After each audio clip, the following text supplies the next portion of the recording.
जय हिंद दोस्तों, आशा करता हूँ आप सब ठीक होंगे और आप सभी का मैथोडोलॉजी चैनल में स्वागत है। मेरा क्या है 10वां लेक्चर है। हम लोगों ने क्वाड्रेटिक इक्वेशन क्या होता है पढ़ा, relation between roots and coefficients के बारे में पढ़ा, रूट्स क्या होता है वो पढ़े हम लोग। फिर हम लोग देखेंगे नेचर ऑफ रूट्स क्या होता है, कॉमन रूट्स क्या होता है, और आज हम लोग देखेंगे range of quadratic expression. Function में हम लोग देखिए कि किस तरह से मेरा ग्राफ बनता है, वो सभी टॉपिक्स को आप देखिए तो आगे आपको यहाँ पे रेंज समझने में आसानी होगा। तो अभी हम लोग शुरू करने वाले हैं रेंज ऑफ क्वाड्रेटिक एक्सप्रेशन। तो सबसे पहला चीज़ समझेंगे कि क्वाड्रेटिक एक्सप्रेशन क्या होता है। क्वाड्रेटिक एक्सप्रेशन के बारे में हम लोग समझ चुके हैं क्या होता है। ये x square plus b x plus c, ये क्या है क्वाड्रेटिक एक्सप्रेशन है। अब आते हैं हम लोग रेंज। हमको क्या चाहिए, रेंज ऑफ क्वाड्रेटिक एक्सप्रेशन, यानी कि इस एक्सप्रेशन का क्या रेंज होगा। रेंज का मतलब क्या होता है कि हम कोई इनपुट डालें कोई एक फंक्शन में, जो कि इस जगह यहाँ पे फंक्शन क्या है क्वाड्रेटिक एक्सप्रेशन, तो हमको कुछ वो आउटपुट दे, हमको कुछ आउटपुट दे। तो ये जो आउटपुट आता है ना, इसी को हम लोग क्या बोलते हैं, रेंज। जैसे कि मान लेते हैं हम एक क्वाड्रेटिक एक्सप्रेशन ले लेते हैं, क्या ले लेते हैं, क्वाड्रेटिक एक्सप्रेशन लेते हैं एक्स स्क्वायर। एक्स स्क्वायर क्या है, क्वाड्रेटिक एक्सप्रेशन है, plus 0x plus c plus 0। ठीक है, हम क्या करते हैं इनपुट ले लेते हैं 1 2 3 और क्या करते हैं इस क्वाड्रेटिक एक्सप्रेशन में हम लोग डालते हैं। तो जब अगर हम 1 को इसमें डालेंगे, इस क्वाड्रेटिक एक्सप्रेशन में डालेंगे तो हमको क्या देगा, 1 देगा। 2 को जब इस क्वाड्रेटिक एक्सप्रेशन में डालेंगे तो हमको क्या देगा, 4 देगा। 3 को जब हम इस क्वाड्रेटिक एक्सप्रेशन में डालेंगे तो हमको क्या देगा, 9 देगा। यानी कि जो मेरा रेंज हो जाएगा वो क्या हो जाएगा, जो आउटपुट आया मेरा, यानी कि 1 4 9, तो इसको हम लोग बोलते हैं रेंज। तो रेंज क्या होता है कि कोई भी इनपुट को अगर हम किसी फंक्शन में, जो कि यहाँ पे क्वाड्रेटिक एक्सप्रेशन एक फंक्शन है, अगर हम कुछ इनपुट अगर इस क्वाड्रेटिक फंक्शन में डालते हैं तो हमको कुछ आउटपुट मिलेगा। यानी कि अगर मान लेते हैं कोई क्वाड्रेटिक एक्सप्रेशन एक्स स्क्वायर है, अगर हम 1 डालते हैं तो 1 देगा, 2 डालेंगे तो 4 देगा, 3 डालेंगे तो 9 देगा। यानी कि ये क्या हो गया मेरा एक क्वाड्रेटिक एक्सप्रेशन में हम क्या कर रहे हैं, क्वाड्रेटिक एक्सप्रेशन में कुछ इनपुट डाल रहे हैं तो मेरा कुछ आउटपुट मिल रहा है। तो जो आउटपुट होगा वो मेरा क्या हो जाएगा, रेंज हो जाएगा। उसी को हम क्या बोलते हैं, range of a quadratic expression, या रेंज ऑफ अ फंक्शन, या रेंज ऑफ दैट मशीन। ठीक है, इसमें एक और बात बहुत इंपॉर्टेंट है कि ग्राफिकली हम लोग रेंज किस तरह से देखेंगे। अगर मान लेते हैं कि ये ग्राफ है y equal to x square का, ठीक है, तो हम बोलेंगे कि इसका रेंज क्या होगा, यानी कि इसका जितना भी एथी है जो ग्राफ बना है उसका हम क्या देखेंगे, मिरर इमेज देखेंगे। उसका हम मिरर इमेज देखेंगे वाई एक्सिस में, मिरर इमेज देखना है वाई एक्सिस में। तो जो वाई एक्सिस में जहाँ से जहाँ तक इसका मिरर इमेज आएगा वही मेरा रेंज होगा। तो इसका रेंज क्या हो जाएगा, 0 टू इन्फिनिटी। कोई दिक्कत। रेंज को हम दो पार्ट में डिस्कस करेंगे, दो पार्ट में डिस्कस करेंगे। एक पूरे डोमेन पे डिस्कस करेंगे और दूसरा डिस्कस करेंगे रेस्ट्रिक्टेड डोमेन पे। यानी कि अगर मान लो 0 से 1 के बीच में क्या इस फंक्शन का 0 से 1 के बीच में कहाँ तक जाएगा ये, यानी कि इसका जो फंक्शन होगा उसका रेंज कहाँ से कहाँ तक होगा, यानी कि वो कितना दूर तक इमेज बनाएगा वाई एक्सिस में, उसको हम लोग देखेंगे। वो होता है मेरा रेंज ऑफ रेस्ट्रिक्टेड डोमेन। ठीक है, सबसे पहले हम लोग देखेंगे absolute range. Absolute range, absolute range का मतलब क्या हो गया, पूरे डोमेन पे।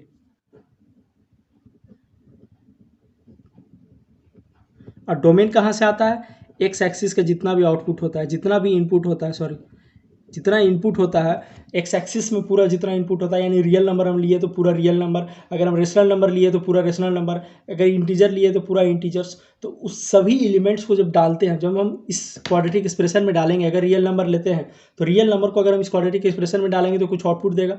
जब हम पूरे, अगर हम इरेशनल नंबर को लेंगे तो इस क्वाड्रेटिक एक्सप्रेशन में तो कुछ हमको आउटपुट देगा। तो वो मेरा होता है एब्सोल्यूट रेंज, यानी कि जो पूरे डोमेन पे हम लोग डिसाइड करते हैं, ना कि कोई रेस्ट्रिक्टेड डोमेन रहता है कि अगर हम सिर्फ यहाँ 0 to 1 1 to 2, ये सब क्या हो गया, रेस्ट्रिक्टेड डोमेन हो गया, कि इस रेस्ट्रिक्टेड डोमेन में क्या हमारा रेंज होगा। लेकिन हम अभी देख रहे हैं पूरा रियल नंबर पे क्या हमारा रेंज होगा।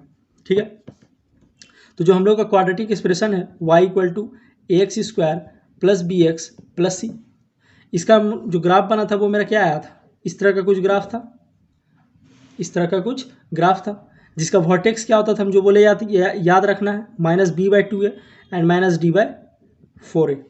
अगर अब हमको इसका रेंज निकालना होगा तो हम क्या बोले थे, रेंज के लिए ग्राफिकली अगर हमको देखना रहता है तो हम उसका क्या देखते हैं, इमेज देखते हैं वाई एक्सिस में। तो इमेज हम लोग देखेंगे वाई एक्सिस में, यानी कि यहाँ से ग्राफ शुरू हो रहा है, यानी कि इसका इमेज, इसका इमेज, इसका इमेज, इसका इमेज, इसका इमेज, इसका इमेज वाई एक्सिस में कहाँ से कहाँ तक जा रहा है, -d/4a से इन्फिनिटी तक जा रहा है। यानी कि जो फंक्शन है उसका जो रेंज होगा वो कहाँ से कहाँ बिलोंग करेगा, -d/4a से इन्फिनाइट तक जाएगा। ठीक है, इसमें कोई दिक्कत नहीं होना चाहिए एब्सोल्यूट रेंज में। तो इसमें क्या बनेगा, मेरा दो केस बनेगा। एक ये हम लोग केस मेरा क्या हो गया, जब a ग्रेटर देन 0 होगा तो क्या होता है, अपवर्ड पैराबोला बनता है, एक तरह का पैराबोला ही बनता है। तो दूसरा केस देखेंगे जब a लेस देन 0 होगा, तो जब a लेस देन 0 होता है तो मेरा जो ग्राफ बनता है वो किस तरह से बनता है, अगर हम ग्राफ देखें तो मेरा कुछ इस तरह का ग्राफ बनता है। वर्टेक्स क्या हो जाएगा मेरा, -b/2a, -d/4a, कोई दिक्कत। तो अब हम लोग क्या बोले थे, रेंज निकालना है, एब्सोल्यूट रेंज, यानी कि पूरा का पूरा रियल नंबर में हमको देखना है कि कहाँ का, कि हर एक पॉइंट का इमेज क्या बन रहा है वाई एक्सिस में, यानी कि इसका पूरा का पूरा इमेज हमको देखना है, इसका पूरा का पूरा क्या देखना है, मिरर इमेज देखना है वाई एक्सिस में कहाँ से कहाँ तक जा रहा है, यानी कि वो कहाँ से कहाँ तक जा रहा है, -∞ से कहाँ तक आ रहा है, -d/4a तक, -∞ से -d/4a तक इसका रेंज हो जाएगा। ठीक है, तो रेस्ट्रिक्टेड डोमेन में हम लोग को दो केस आ सकता है।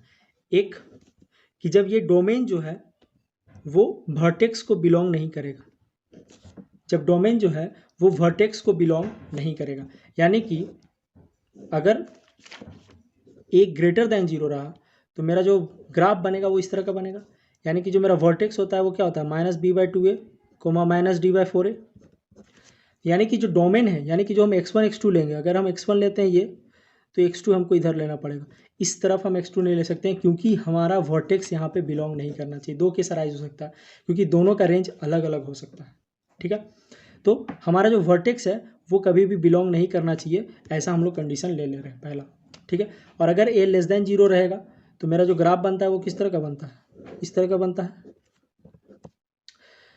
इसमें वर्टेक्स लिखेंगे -b/2a, -d/4a, तो जो x1 x2 आएगा ये हम यहाँ पे ले लेते हैं x1 x2, जो कि इस वर्टेक्स को बिलोंग नहीं कर रहा है। ठीक है, तो जो हमारा रेंज हो जाएगा वो क्या हो जाएगा, रेंज एक तरह से क्या होता है कि फंक्शन का मैक्सिमम टू मैक्सिमम कितना तक जा सकता है, maximum value and minimum value, maximum value and minimum value. Range हम लोग इसे भी कहते हैं क्योंकि हमारा ये रेंज डिफाइन करता है कि वो फंक्शन जो है वो वाई एक्सिस में कहाँ से कहाँ तक इमेज बना रहे हैं, मिनिमम टू मिनिमम कितना है और मैक्सिमम टू मैक्सिमम कितना इमेज कहाँ तक बनाएगा। ठीक है, तो वो होता है रेंज। ठीक है, तो अगर हम कोई भी दो पॉइंट लेते हैं, दो पॉइंट लेते हैं, मान लेते हैं कि ये x1 है, ये x2 है, तो हमको क्या निकालना है, रेंज निकालना है। अगर रेंज हमको इंटरवल में निकालना रहता है ना तो हम लोग इस तरह से हम लोग रेंज निकाल लेते हैं, मैक्सिमम वैल्यू क्या होगा, मिनिमम वैल्यू क्या होगा, तो हमको एक पूरा रेंज डिफाइन हो जाता है कि कहाँ से कहाँ तक जाए। तो हम लोग रेंज को जो है वो fx भी लिखते हैं, यानी कि जो x होता है वो मेरा क्या होता है, इनपुट होता है। जब इस इनपुट को हम जो मशीन में डालते हैं, मशीन जो एक फंक्शन का तरह काम करता है, तो उस इनपुट जब हम इस फंक्शन में डालते हैं तो मेरा क्या बन जाता है, इमेज आता है, यानी कि वाई एक्सिस में वो डोमेन किस पॉइंट पे इमेज बना रहा है, किस वाई एक्सिस के किस पॉइंट पे इमेज बना रहा है उसको हमको बताता है ये fx। ठीक है, मतलब अगर हम x की जगह 2 डालते हैं, जो फंक्शन रहा मान लीजिए फंक्शन को x² रहा, x की जगह अगर हम 2 डालेंगे तो जो मेरा होगा फंक्शन वो क्या बन जाएगा, f(2) मेरा क्या बन जाएगा, 4। तो इस तरह से हम लोग लिखते हैं, कोई भी डोमेन को अगर हम किसी फंक्शन में डालते हैं, किसी मशीन में डालते हैं, तो मेरा जो आउटपुट देता है उसको हम इस तरह से लिखते हैं कि f(2) मेरा क्या दे देगा, यानी कि जो इनपुट हम लोग पुट किए वो वैल्यू को यहाँ लिखते हैं, और जो फंक्शन रहता है उसमें हम लोग क्या करते हैं, उसको डाल के जो फाइनल वैल्यू आता है, और इसी को हम क्या बोलते हैं, रेंज बोलते हैं। ठीक है, अगर हम मान लेते हैं कि x1 पॉइंट यहाँ लेते हैं, x2 पॉइंट यहाँ लेते हैं, तो इस केस में क्या है, x1 छोटा है और x2 बड़ा है, यानी कि जो इस दोनों में से जो मिनिमम वैल्यू होगा मेरा वो x1 पे देगा, यानी कि f(x1) क्या होगा, मेरा मिनिमम वैल्यू होगा। अगर हम x1 पॉइंट यहाँ पे लेते हैं, मान लीजिए इस केस में लेते हैं, x1 हम यहाँ पे लेते हैं, x2 हम यहाँ पे लेते हैं, इसका इमेज कहाँ बन रहा है, यहाँ बन रहा है, इसका इमेज कहाँ बन रहा है, यहाँ बन रहा है, यानी कि इस केस में भी x1 क्या हो गया, छोटा हो गया, और x2 बड़ा हो गया, यानी कि मिनिमम वैल्यू इस केस में भी मेरा x1 होगा।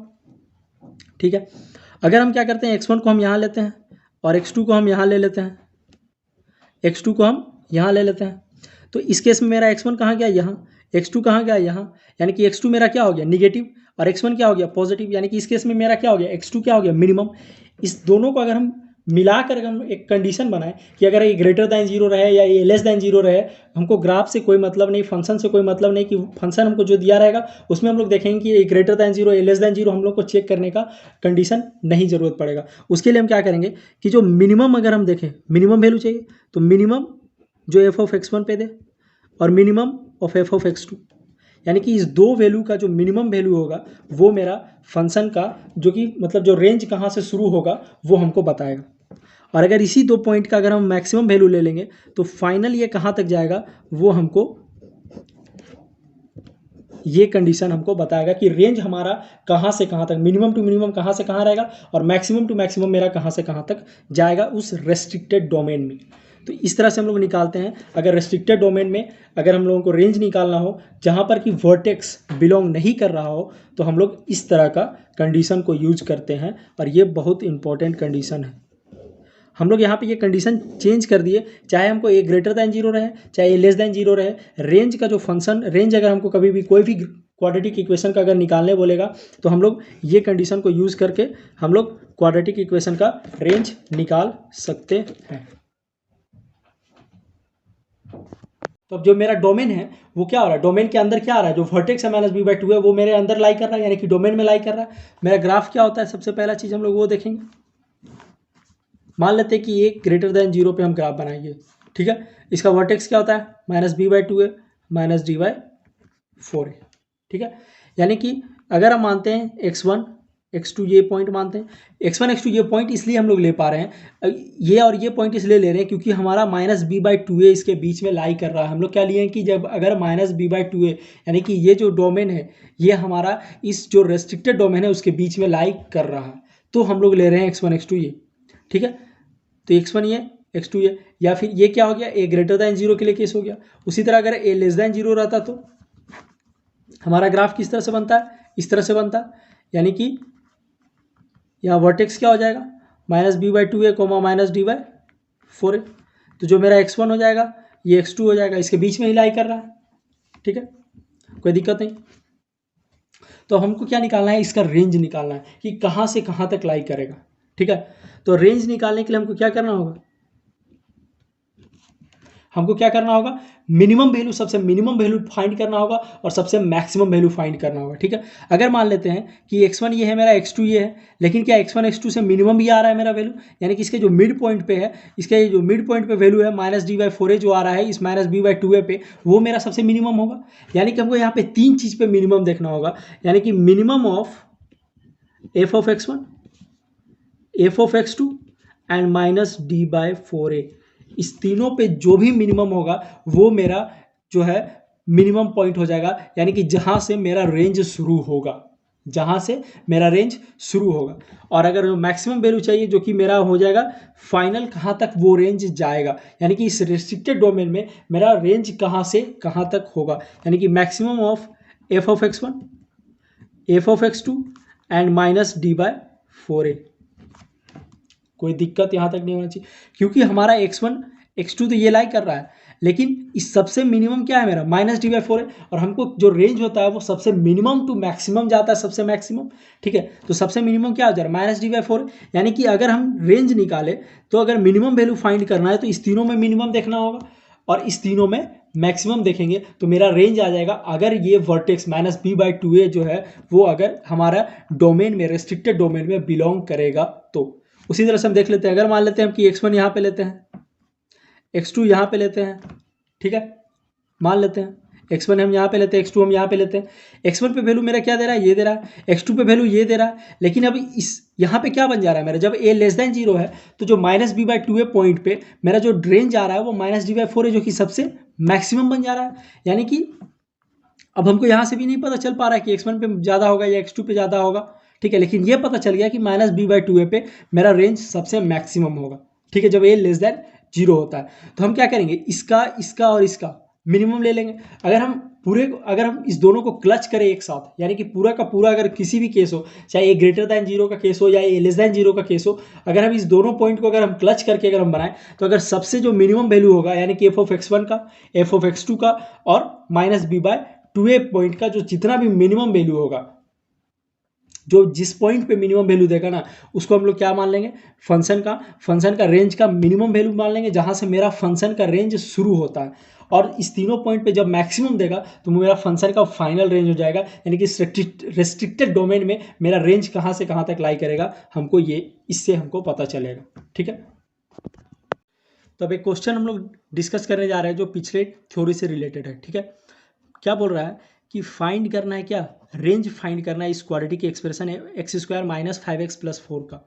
ठीक है, जब x belongs to real number, यानी कि पूरे डोमेन पे हमको अगर निकालना हो रेंज इस क्वाड्रेटिक इक्वेशन का, तो मेरा क्या होता है। अगर मान लेते कोई भी क्वाड्रेटिक इक्वेशन है, या तो वो इस टाइप का होगा या फिर वो इस टाइप का होगा, यही दो केस बन सकता है, जिसका वर्टेक्स क्या होता है माइनस बी बाई 2 है कोमा माइनस डी बाई 4 है। वर्टेक्स बहुत इंपॉर्टेंट है, ये चीज़ हम बोले थे कि एकदम इसको एकदम बाय हार्ट होना चाहिए, दिमाग पे होना चाहिए। माइनस बी बाई 2 है माइनस डी बाई 4 है, ये होता है वर्टेक्स। या तो ये होगा या तो ये बनेगा, इस टाइप का बनेगा। लेकिन यहाँ पे मेरा केस क्या है, ए क्या है, ग्रेटर दैन जीरो है। ए क्या है, ग्रेटर दैन जीरो। ए यानी कि कोफिशिएंट ऑफ एक्स स्क्वायर क्या है मेरा, पॉजिटिव है। Coefficient of x square positive है, मतलब ये बनेगा मेरा। अब हमको क्या बोल रहा है, इसका हमको पूरे रियल नंबर पे, पूरे डोमेन पे हमको क्या निकालना है, पूरे रियल नंबर पे हमारा रेंज निकालना है। यानी कि पूरे रियल नंबर पे अगर हम देखें तो मेरा रेंज कहाँ से कहाँ, यानी कि वाई एक्सिस। तो हम लोग को देखना है रेंज के लिए क्या देखेंगे कि इस ग्राफ का वाई एक्सिस में कहाँ पे इमेज बन रहा है, कहाँ से कहाँ तक इमेज बन रहा है, वही मेरा क्या हो जाएगा, मेरा रेंज हो जाएगा। ठीक है, तो मेरा कहाँ से कहाँ तक रेंज हो जाएगा, एफ एक्स कहाँ से कहाँ बिलोंग कर रहा है, मिनिमम टू मिनिमम कितना है माइनस डी बाई 4 है, और मैक्सिमम टू मैक्सिमम कहाँ जा रहा है, इन्फिनाइट में जा रहा है। यानी कि हमको यहाँ पे डिस्क्रिमिनेंट का वैल्यू निकालना होगा। डिस्क्रिमिनेंट का वैल्यू क्या होता है, b square minus 4ac। B का वैल्यू क्या है, ए का वैल्यू क्या है मेरा 1, बी का वैल्यू क्या है -5 सॉरी, सी का वैल्यू क्या होता है 4, यानी कि कोफिशिएंट ऑफ एक्स स्क्वायर का वैल्यू 1, कोफिशिएंट ऑफ एक्स का वैल्यू -5, कांस्टेंट टर्म का वैल्यू 4। यही हमको यहाँ पे डालना है, यानी कि बी का स्क्वायर -5 का होल स्क्वायर -4 इंटू ए मेरा क्या है 1 इंटू सी कितना है 4। इसको जब सॉल्व करेंगे तो 25 -16 यानी कि 9 हो जाएगा डिस्क्रिमिनेंट। ठीक है, तो जो मेरा रेंज हो जाएगा वो हम डायरेक्टली निकाल सकते हैं। तो एफ एक्स कहाँ से कहाँ बिलोंग करेगा, -9 टू 4 इंटू 1, ए का value 1 to infinity. It implies that f x कहाँ से कहाँ बिलोंग कर जाएगा, -9/4 से इन्फिनिटी। यानी कि ये जब अगर पूरे डोमेन में निकालेंगे इस क्वाड्रेटिक एक्सप्रेशन का जो रेंज होगा ना, वो -9/4 से इन्फानाइट तक हो जाएगा। तो हमारा सेकेंड केस क्या है, जब x 0 से 2 के बीच में बिलोंग करेगा। यानी कि अब मेरा क्या है, a ग्रेटर दैन 0 का ग्राफ है, यानी कि ये अब 0 और 2 के बीच में हमको सबसे पहला दो चीज़ है। कि अब मेरा क्या हो गया, ये रेस्ट्रिक्टेड डोमेन हो गया। यानी कि रेस्ट्रिक्टेड डोमेन है तो हमको देखना पड़ेगा कि जो -b/2 है, यानी कि जो इसका वर्टेक्स है -b/2 है, क्या इसके बीच में लाई कर रहा है। तो अगर इसके बीच में लाई करेगा तो वो वाला कंडीशन लगाएंगे, और इसके बीच में अगर नहीं लाई करेगा तो हमको वो कंडीशन लगाना पड़ेगा जो इसके बीच में जब लाई नहीं करता है। ठीक है, तो देखना पड़ेगा -b/2 है क्या, b का वैल्यू क्या था हमारा क्वाड्रेटिक इक्वेशन से, मेरा क्या आया था, b का वैल्यू -5 था, a का वैल्यू क्या था मेरा 1 था, और c का वैल्यू क्या था 4 था। ठीक है, हम क्या करते हैं इस वर्टेक्स में डाल देते हैं। क्या होता है मेरा वर्टेक्स -b/2 है, और -b यानी कि +5/2 इंटू 1 यानी कि 5/2 यानी कि 2.5। यानी कि इस केस में मेरा 0 से 2 के बीच में, 0 से 2 के इंटरवल में मेरा 2.5, यानी कि ये वर्टेक्स इसके बीच में लाइन नहीं कर रहा है। यानी कि जब अगर वर्टेक्स बिलोंग्स नहीं करता है, वर्टेक्स बिलोंग नहीं करता है इस रिस्ट्रिक्टेड डोमेन में, तो हमारा जो रेंज होता है वो क्या होता है, minimum of f of x1, यानी कि एंड पॉइंट पे, एंड पॉइंट का जो आउटपुट आता है, एंड पॉइंट का जो आउटपुट आता है उसका मिनिमम, और मैक्सिमम ऑफ एंड पॉइंट का आउटपुट। जो एंड पॉइंट का जो आउटपुट आता है उसका मैक्सिमम जो होता है वही मेरा क्या हो जाता है, मिनिमम टू मैक्सिमम, यही मेरा क्या हो जाता है, रेंज हो जाता है। यानी कि minimum of f of x1, यानी कि हमको क्या निकालना होगा, एफ ऑफ एंड पॉइंट मेरा क्या क्या है 0 से 2, यानी कि ये मेरा क्या हो गया, x1 मेरा 0 है और x2 मेरा क्या है 2, यानी कि 0 हम उस क्वाड्रेटिक इक्वेशन में डालेंगे और 2 को भी उस क्वाड्रेटिक इक्वेशन में डालेंगे। हमारा क्वाड्रेटिक इक्वेशन क्या था, एक्स स्क्वायर -5x + 4। तो एफ ऑफ 0 क्या हो जाएगा, x की जगह 0 डालेंगे तो कितना आ जाएगा 4। एफ ऑफ 2 कितना हो जाएगा, 2 का square -5 into 2 + 4, 4 minus 5 two 10 plus 4 यानी कि 8 माइनस 10 इक्वल टू -2, यानी कि जो मेरा रेंज होगा वो कहाँ से कहाँ तक बीच में लाई करेगा, -2 से 4 के बीच में लाई करेगा। तो हमको क्या बोलना है कि जो 0 पे वैल्यू कितना आ रहा है 4 और 2 पे वैल्यू कितना आ रहा है -2, तो हमको क्या लेना है मिनिमम ऑफ आउटपुट, यानी कि आउटपुट का मिनिमम एफ ऑफ x1 का मिनिमम और एफ ऑफ x2 के बीच में जो दो मिनिमम होगा वो मेरा मिनिमम वैल्यू हो जाएगा। ठीक है, यानी कि इनिशियल हो जाएगा, यानी कि मेरा जो रेंज होगा वहाँ से वो शुरू होगा, और इस दोनों का जो मैक्सिमम होगा यानी कि 4 जो मेरा रेंज वहाँ तक जाएगा। यानी कि अगर 0 से 2 के बीच में हमारा रेस्ट्रिक्टेड डोमेन रहेगा तो हमारा जो रेंज होगा वो -2 से 4 के बीच में लाई करेगा। अब तीसरा क्वेश्चन क्या था कि जब x यानी कि जो हमारा रेस्ट्रिक्टेड डोमेन है वो कहाँ से कहाँ आ गया, 0 से 3 के बीच में, और जो मेरा जो वर्टेक्स आया था वो क्या आया था -b/2 है, यानी कि 2.5 आया था, यानी कि इसके बीच में लाई करेगा, 0 से 3 के बीच में लाई करेगा। यानी कि अब मेरा वो कंडीशन लेना होगा जब x -b/2a को बिलोंग कर रहा होगा। तो इस केस में जो मेरा रेंज होता है वो क्या होता है, मेरा जो रेंज होता है वो क्या होता है minimum of f of x1, यानी कि एंड पॉइंट के आउटपुट का मिनिमम और वर्टेक्स का जो आउटपुट है उन सभी का, इन तीनों पॉइंट्स का, इन तीनों आउटपुट का मिनिमम जो वैल्यू होगा ना वही मेरा रेंज का शुरुआत होगा, और इस तीनों का जो मैक्सिमम वैल्यू होगा वही मेरा रेंज का एंड होगा, यानी कि वहाँ तक ये फंक्शन जाएगा। ठीक है, हम इसका वर्टेक्स भी निकाल चुके थे। सबसे पहला काम क्या रहेगा कि वर्टेक्स निकालना। ठीक है, तो हम क्या करते हैं ग्राफ बनाते हैं इसका। तो जो मेरा वर्टेक्स आया था -b/2 यानी कि 2.5 आया था प्लस में।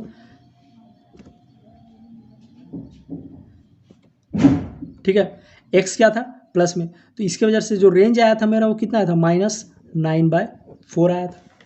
कोई दिक्कत नहीं है। ठीक है, हमको क्या करना होगा, क्योंकि हमको इस तीनों का मिनिमम वैल्यू लेना है और इस तीनों का मैक्सिमम वैल्यू लेना है, यानी कि एंड पॉइंट में मेरा आउटपुट क्या आ रहा है वो भी निकालना पड़ेगा। तो मेरा आउटपुट क्या है, x1 क्या है मेरा 0 और x2 क्या है मेरा 3। तो एफ ऑफ 0 क्या हो जाएगा मेरा, x की जगह 0 डालेंगे, यानी कि मेरा जो क्वाड्रेटिक इक्वेशन था x² - 5x + 4, x की जगह 0 डालेंगे तो क्या हो जाएगा 0 - 5 × 0 + 4 = 4। उसी तरह से एफ ऑफ 3 लेंगे, एफ ऑफ 3 पे वैल्यू मेरा कितना देगा 3 का स्क्वायर -5 × 3 + 4 कि 9 + 4 - 15 कितना हो जाएगा -2।